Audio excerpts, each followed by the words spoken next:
Janice Combs lawsuit update. Okay, this is Diddy's mama and her wig. There's an update on their lawsuit. We've got Jurnee Smollett, Jesse, Jesse, the one that was a liar. His an update on the divorce regarding his sister, and a little Carlos King update. We're going to start with the simplistic part. So Carlos King had the wonderful, beautiful Ebony K. Williams on to talk Real Housewives and the law, which made perfect sense because not only has she been on Real Housewives, but she's a lawyer and has her own judge show. So many people have tagged me in this clip that I'm about to play for you guys, where she's giving her thoughts on what will truly happen with the Karen Huger case. Specifically, Carlos is asking, is Karen really going to have to do, is she going to have to do 2 years? Let me make this. Or I'm sorry, is she going to have to do 1 year? It would be 1 year. Let me scoot this over. It would be county jail. So it's county jail generally if your sentence, if the amount that you're actually going to serve is less than 1 year, unless there may be some instances where you can ask to go to state, because honestly, state is better than county. But here's a clip.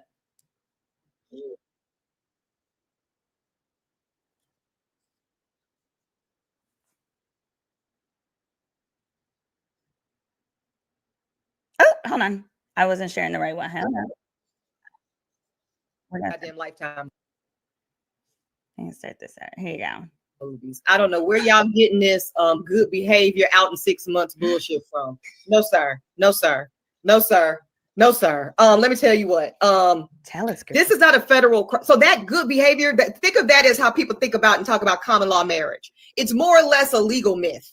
Okay. That's not a real thing. Only in the extent that you've got a real existential issue that works on behalf of the correction institute itself. For instance, if the facility is overcrowded, if a global pandemic like COVID happens again, there must be a reason. People aren't just going about the business of sentencing people. You think this judge is playing, Carlos? The judge ain't playing. This judge, literally, the prosecution, y'all keep in mind, the prosecution only recommended Karen be sentenced to 6 months. The judge could have very easily sentenced her to 6 months if he intended for her to serve 6 months. So there is no intention by this judge of her to be getting out early, of her to be released for good behavior. No. Now, let me tell you where it could be an early release. If there is excruciating circumstances, heaven forbid, Brother Ray, health turns bad. Heaven forbid, Karen herself finds herself in a health conundrum. The daughter isn't, there must be, and then her lawyer would have to file a motion to ask for compassionate release or something of the sort. Y'all, much respect to Miss Huger, much respect to her family. The judge said a year for a reason. He actually said 2. He actually said he's suspending 1. It is most likely that she will serve every day of that 1 year active sentence. Give or take a week or 2 for processing. But this early release on good behavior and watch the full video. Make sure you go to my YouTube channel. I'm not sure. All right. So, okay. This is just me and my Google fingers. Because I know the law, but then I also looked up the law. So Maryland actually has good time. Maryland, my question, I just said, does Maryland give good time credit to inmates? I said, yeah, Maryland does. She's in Maryland, give good time credit to inmates, which is referred to as diminution credits in the state, allowing them to reduce their sentence by following prison rules or participating in productive activities like work and educational programs. However, not all inmates are eligible for these credits. That's true. I looked that up, and the amount earned can depend. So the ones that are not eligible are people who are serving time for things like S crimes for very good reason, or murder, or those kind of things. So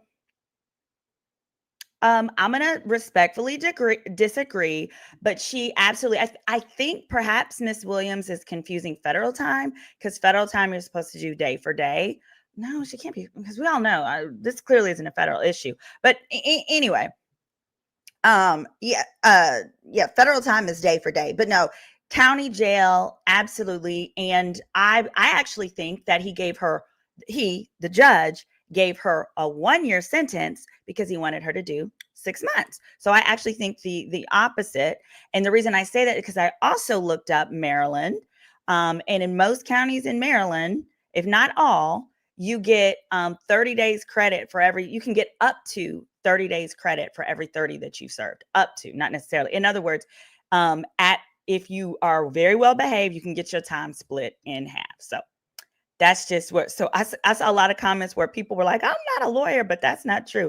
And I'm gonna have to say, I'm gonna agree this time with the non-lawyers that I just have a different interpretation on that one. All right, now let's go talk about, oh yeah, I gotta forget. Don't forget, you guys, you can go to my website, SimoneRedwine.com, to schedule a consult with me anywhere in the nation.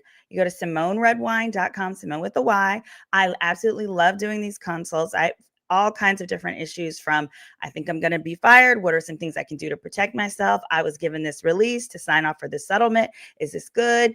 I've even negotiated people more money than they already got, thousands that they already got, through placing a few phone calls. So we got options, guys. We got options. And I love to do it. So let's switch this up. We're going to talk about Miss Janice and her wig. Okay. Miss Janice and her wig, and the relevant lawsuit pertaining to Miss Janice and her wig.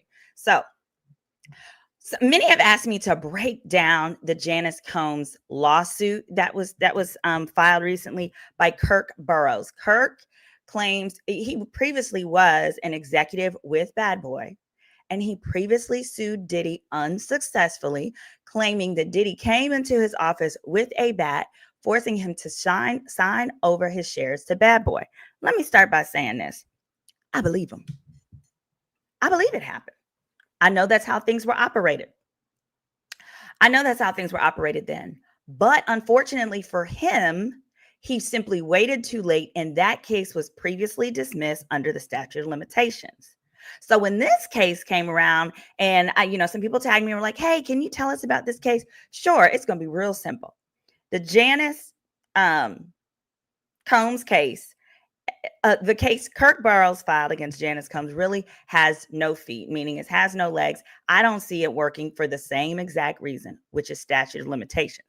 Now, here's what the guy is claiming, that when Diddy stole his shares, he gave it to his mama. Hell, I believe that too. He's relying on what's called the discovery rule. Yes, Janice and her wig. This is all about Janice and her wig, because the wig needs to go to jail too.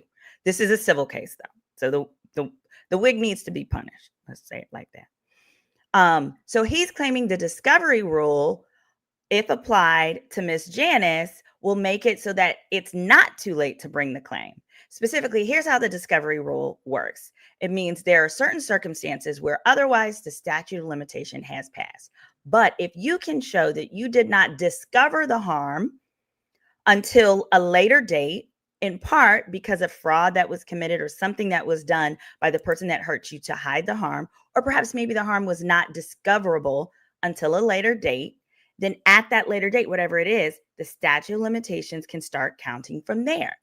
So the claim here is that Mr. Burrows did not know that Miss Janice got his stock shares until, was it Mace or Cameron, one of the two, said it on one of their shows. Yes, Mace said it in October of 2023, because Mace was aware of it. Here's why that's not going to work. I believe he found out about it or had it confirmed from Mace too. It's not going to work because the day the harm that was committed is the date that you have to start counting by. The harm was committed the day old boy walked into the office with a bat and made you sign over your shares. And it goes from that day, because you got 4 years from then. I think it's approximately 4 years. That was like back in the 90s, late 90s, early 2000s. Okay, so we are long past that time. And what he's saying is, but he out the shares were given to Janice. Now, there is a claim, something called money had and received against her, meaning you have my property and you've made like it from my property. He might be able to get with that, but the judge right now is saying, sorry, you're going to have to show how the statute of limitation has not also passed against her. Because the truth of the matter is, it don't matter who it is. who has your stock now. What matters is the fact that it was taken from you, because you also will have to prove that Janice knew that these were stolen from you when she received them, if you're going to pursue money had and gone. But long story short, that's the crux of that case. Sure enough, the judge has said, we think you need more people. In other words, the judge here, it says, the plaintiff has responded to the judge's order to show cause as to why the RICO case should not be dismissed against Janice Combs as a result of the statute of limitations. The defendant argues that he wasn't even aware of the fraud until Mace put it on blast, October 2023. Again, okay, that's how you found out she got them, but you been knew that these shares were stolen from you. So good luck to that man. I'm sorry for him. And then next, we're going to talk about Miss Jurnee Smollett. Just the cutest little thing. Y'all, this was so sad to see. This was sad, but this is why we be telling people to get prenups, and then they don't want to get prenups. So Miss Jurnee Smollett, she was married from 2010 to 2019 to this guy, Josiah Bell, who is supposed to be a music producer. I don't know. He looks kind of poor if you ask me, but nobody asked me, so I'll proceed. Okay. So according to, actually, it was initially posted by the Neighborhood Talk, actress Jurnee Smollett is facing a new legal battle with her ex-husband, musician Josiah Bell, who is now seeking half of her retirement savings, including her 401k and her Screen Actors Guild pension, despite her paying him $1 million to settle the divorce and giving him approximately $7,000 per month to this day. Now, let me tell y'all, look, listen and listen clear. There we go. Listen and listen good. Let me switch this over. Yeah, poor Jurnee. They were married about 10 years. Here's the thing. Adita says, why did they get divorced? Probably it is really, really hard. Ask what is her name? Tia Mowry. Probably because she was successful and he's not. I don't care what anybody says. Men have difficulty being the perpetual house husband. Okay. With you perpetually earning more money than them during the entire marriage. Now, it's one thing if there are times when things ebb and flow, especially hit that like button, guys, especially when you have a career like in the entertainment industry. But this is, oh my gosh, thank you so much for that comment. But this is a situation. Oh, thank you so much. This is a situation where the whole career, Jurnee has been the breadwinner, and Jurnee has had a great career. He's always been Mr. Jurnee. I don't even know his name. I had to Google what he did. And it said he produced music for Jaden Smith. Oh my God. If that's the best celebrity you produce for, you don't really produce. You might just need to go back over to SoundCloud or sell your beats on Fiverr for, I don't know, $5, $10 a pop or so. I'm not really sure. But she has been in the business so long, she definitely should have had a prenup. But let me tell you this. A lot of people frequently will say, I don't need a prenup because we're coming in with similar assets. And I don't know how good Josiah was doing back then or how good she was doing back then, but let's say maybe that was the case. The number one asset people forget to account for are pensions. Because people think, either I own a house, or like a lot of people say, well, I don't need a prenup, I don't own a property. Or they'll say, well, I don't need a prenup, I own another property, but I got it before I ever got married. It don't matter. It doesn't matter. Do you have a retirement, and do you want to have to give somebody you hate, because usually when you divorce somebody, you hate them. Most of the time, y'all are not still friends, but whatever. Do you want to have to give anybody else half of your retirement? Now, let's be clear. He's entitled to it. Under California law, he's entitled. Here's why. It's community property. Unless you have a prenup that speaks to it, he's entitled to it. She started earning it at 3 years old. But he's not entitled to the whole thing. He's only entitled to the portion that accumulated from 2010 to 2019. And the judge has actually informed the administrator of her retirement account to hand over 50% of what was accumulated during 2010 to 2019 to satisfy that rule. Yes. Oh, that's so cute. Bottom line, if you need advice, call me. Thank you. Thank you so much. Listen, the way I would want to off somebody. I had this case where the guy came to me because basically he got like a default judgment. He married his baby mama. Y'all, sometimes that's why I'm like, if you know you have a toxic relationship, don't marry your baby mama. It can be dangerous. He was married to his baby mama for 3 years. They had 3 children. So they had been together like, I don't know, maybe 10 years before, and were only married for 3. She got half of his retirement. That retirement account, because you're usually only supposed to get half of what accumulates during the marriage. For whatever reason, she got half of that whole thing.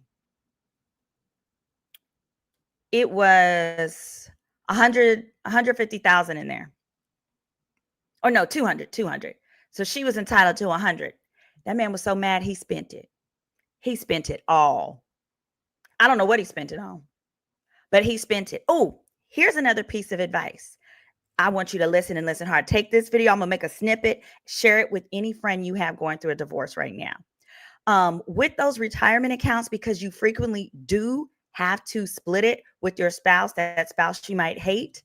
If you are having trouble paying for your lawyer, the best place to pay for them from is that retirement account. You know how you can get a loan from your retirement account or whatever? Take it out of there. You can't split what don't exist.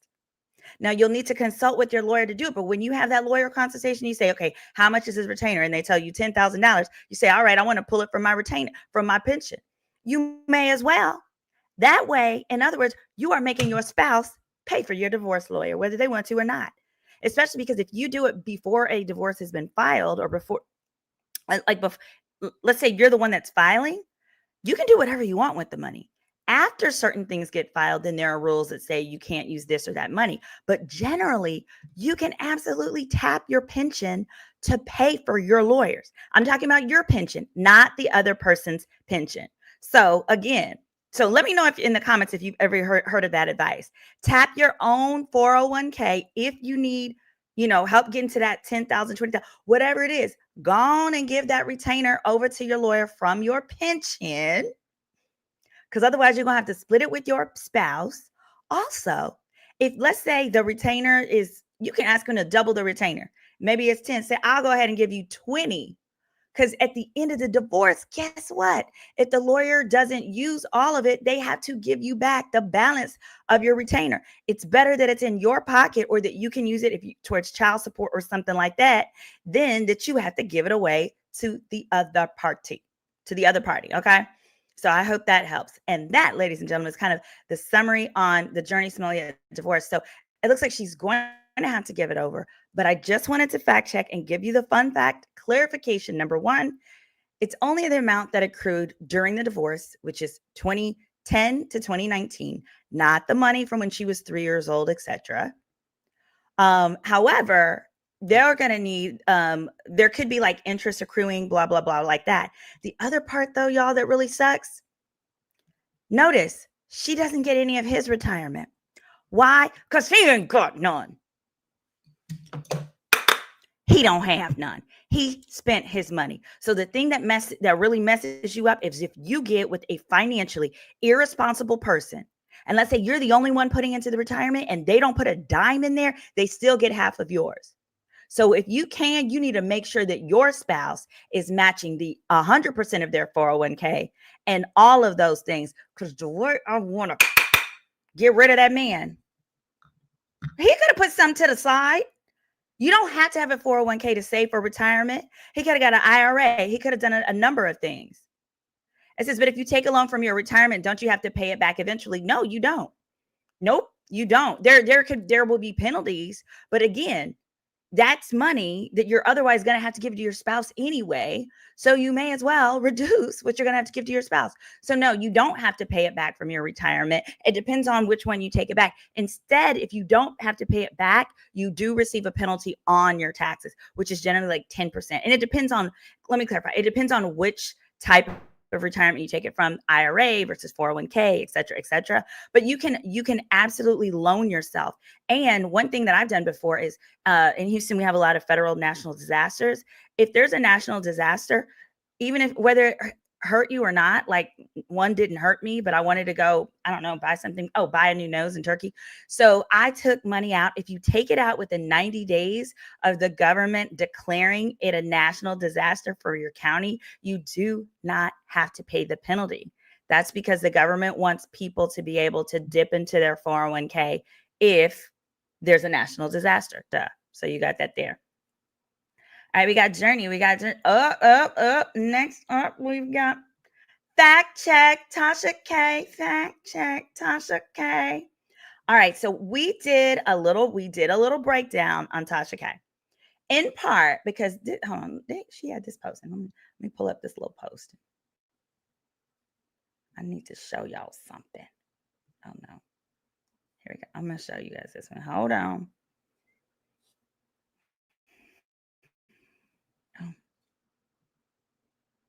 Where did it go? Here we are. So, okay, went on a little victory lap, so to speak. She was so excited saying, yay.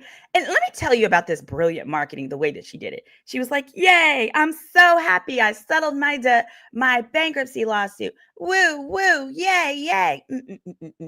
And the headlines were all, she settled it for, I think it was the 1.2 million. Let me pull it up. We are fact checking that today because I done found some documents. Here we go. This is an example. There we go. Yes, she was so excited. 1.2 million. Let's fact check it. So some people in the comments were saying, hey, a journalist on Twitter, Dennis, he said she's got to pay it all. Let me give shots out to Dennis because Dennis found out about it first. That's right. So this victory lap, this information that her PR put out, it was brilliant and wrong. Brilliant and wrong. So what did happen is this, and I heard people saying, no, she has to pay the full. So I actually last week in Life Got Busy, I pulled the documents for you because I said, wait a minute, we need to see this. I'm going to put this on the stage because I was having trouble finding anything that said anything other than the 1.2 million. Y'all, this is Tasha's own words. So Tasha knew good and well she got to pay the full thing. Tasha's got to pay the three. It's actually up to 4.1 million now with interest because she has to pay interest every year. But we're going to break this down real quick. 5 minutes or less. Real quick. This is Tasha's own signed affidavit where she is confirming the details. Really what it is this. She's got a payment plan. It's referred to as a third payment plan. It's the 5-year payment plan. And then check this out. Part 3, acknowledgement that the Al-Mazar claim is non-dischargeable, meaning it ain't going away in the bankruptcy. It goes nowhere. And that she's got to pay the full thing. But here's what it does do. Oh, and it prohibits her from talking about Cardi, which is all Cardi wanted in the first place. Cardi wanted to take down the stupid video that was lying, take down the lying video, and keep my name out of your mouth. Now, not only does Tasha have to do that, she's got to pay her every dime. She's got to pay Cardi's legal expenses. She's got to pay her own legal expenses. Blah, blah, blah. Yes, all. Let me put that back up. Yes, all. So here's how it works. What they agreed to is that for the 5 years, Cardi will not garnish any of her stuff as long as she's paying pursuant to the 5-year payment plan. That's the 1.2 million that people are talking about. So she's got to pay pursuant to that. Oh, and she's got every year, she's got to give Cardi bank statements and tax returns. Baby, Cardi's going to be able to go through all her money. If she makes more money, if Tasha K makes more than predicted, Tasha's got to pay her even more. But that is just the floor. And at the end of the 5 years, there will be at least the 1.2 million. The rest of the money still accrues interest, still has to be paid by Tasha the rest of the 3.9. And Tasha still got to keep Cardi's name out her mouth. So if this is not a loss, I don't know what is. You mean to tell me you got to give this woman everything she asked for in the beginning? Oh, and by the way, the judge ordered Tasha to keep Cardi's name out of her mouth. Because initially I thought, oh, that was part of an agreement between the two. No, the judge said, as part of all of this, and added a provision. Let me see if I can put it up there. I was like, oh, gotcha, coach. Got him. Let me see. Got Tasha K. Here we go. I'm gonna add it. We're gonna go to that. Yep, loud and wrong. Tells it all. Let me see if I can get to the page. Oh, here it is. It is Article 4, Section G, non-disparagement clause. Page 24. Oh, also, you guys, if you are in my membership, if you are at the co-counsel level, I upload these documents for you guys. If you go to the community page, I've listed, there's a Google Drive for you guys. You can have all of these. If you're a content creator, I don't care if you use it as well. I just ask that you use my watermark when there's watermarks on them, when you obtain them. Hold on. All right, here we go. 24. Y'all look at all this non-disparagement. As a condition of the debtor's plan, the debtor on behalf of herself, her agents, her heirs, her affiliated entities, and their representative agents, blah, blah, blah, in which she works with, basically not your friends, not your family, not your staff, not nobody, can talk about Miss Almanzar, her family members, including without limitation, her kids, born prior to or after the petition date, her husband, her siblings, her parents, her step-parents, her grandpappy, her aunts, uncles, nieces, nephews, cousins, excluding any cousins more removed than second cousins. So you can talk about a third cousin, but you can't talk about a second cousin, okay? And any and all entities owned or controlled by Miss Almanzar in any public forum or medium, including but not limited to social media accounts, websites, blogs, or other communication channels, and including but not limited to those owned or controlled or fully or partially operated by debtor parties and or her husband, Chakina Kibi, I used to say that, or by Yellen Entertainment. That's the new entity that they made so they could try and funnel money around to it. Or Tasha K Live or Unwind with Tasha K. The debtor shall ensure no content related to Miss Almanzar or her family, whether explicitly or implicitly, will be published or disseminated on any of her social accounts. That was a lot. And I told on Instagram, I actually reposted a post where Tasha K was running a story about Cardi B's ex-boyfriend, who's now dating Nicki Minaj's little sister. When she made that post, she did not refer to the man as Cardi's ex-boyfriend because legally she can't. And she muffed out Cardi B's face in the picture, baby. She had to muff out her face. Pride comes before the fall. What a mighty fall. It's a good deal for, yes, it is a good deal for now. It's a good deal for now. And I want to say this about her lawyer. Kudos to her lawyer, because here's the thing.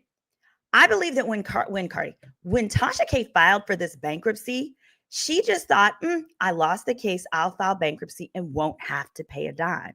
She had no understanding that because the jury awarded punitive damages, you can't get rid of those in bankruptcy. Yeah, you can't get rid of those in bankruptcy. And so as a result, the bankruptcy lawyer was doing the best that he could, but the holdup this whole time, this bankruptcy, look at this date, y'all, 2023, where it says case number 23-14082. That means the case was filed in 2023. This case has been going on for dos años, because Tasha would not agree to keep Cardi's name out of her mouth.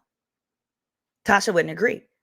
And Cardi's position was, I won't agree to anything unless you agree to keep my name out of your mouth. So literally, Shelby says she's not been saying Cardi's name for at least a year or so now. I actually think it's less than that, because in the last 6 months, I recall watching a video where Tasha said Cardi's team wanted her to agree not to talk about Cardi, but that because Cardi was such a big celebrity, she was like, I can't guarantee that. Because Cardi, you could do something that is so salacious that we gotta talk about you. Yeah, she didn't think that she knew. Yeah, it's a good deal, but a bad one anytime you have to pay somebody $1 million to someone you didn't have to. Major loss. Well, the reason I say it's not a celebration. This is not a celebration is because if she would have agreed to keep Cardi's name out of Cardi's mouth a long time, first of all, Cardi was going to drop the entire case. She wouldn't have owed $4 million. She wouldn't have owed the lawyer's fees. She wouldn't have owed any of that. So for you to be given that offer in year 1 and now we're in year 6 and you've got to pay literally millions plus, she's going to have to pay the 3.9 million plus interest, which is now accrued to 4.1. The deal is Cardi isn't garnishing and seizing her assets today. That's it. That Cardi will do so. That Cardi is giving her 5 years to pay the first 1.2 million. And if she earns more than the estimates that they have, she's actually got to pay more than that 1.2 million. But the 1.2 million is simply the minimum Tasha's got to come up off on. Yep. So being stubborn is what cost her big. Well, all right, guys. Thanks for joining this episode of Girl, Is That Legal? Drop below any questions or comments you have or other matters you want me to cover. And thanks so much for dealing with me and the technical issues. Oh, thanks so much, cousin. I see you there, Sandra, my cousin Sandra Redwine. And I want to say again, thank you to Miss Thomas. I did a consultation with her. And they are in a different state. And again, I love doing these consults nationwide. They start at just $149. Go to SimoneRedwine.com. You can book directly on my site. Y'all have a great evening. Bye. It's your legal bestie, Attorney Simone.